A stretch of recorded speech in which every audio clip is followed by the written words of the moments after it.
هنعمل مع بعض النهارده احلى طبق مسقعه. اول حاجه طبعا زي ما احنا عارفين هنجيب البتنجان بتاعنا ونغسله ونقطعه ونرش عليه الملح ونسيبه لما ينزل ميته، وبعد كده نحمره بالطريقه اللي احنا عارفينها اللي متخليهوش يشرب الزيت.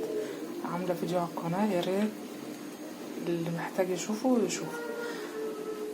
واهم حاجه في وانت بتعملي المسقعه عشان المسقعه تطلع طعمها جميل جميل جميل، تزودي الثوم.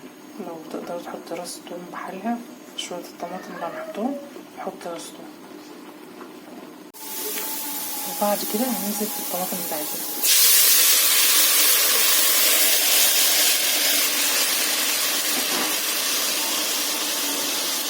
ننزل في الطماطم بتاعتي فلفل، كمون، شويه شطه صغيرين. طبعا مش هنحط ملح، اللي هنحط البتنجان لان احنا اصلا حاطين على البتنجان ملح.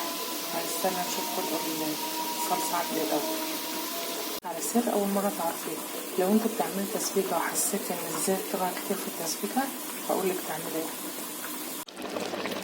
وبعد كده ننزل بالبتنجان بعد ما تقليه في الصلصه يدوب 10 دقايق بالظبط، ويبقى معاكي احلى طبق مسقعه. دي شكل المسقعه بعد ما خلصت، شايفين الجمال؟ ريحتها بقى فظيعه، طول مخلي ريحتها حلوه قوي. اتمنى تجربوها.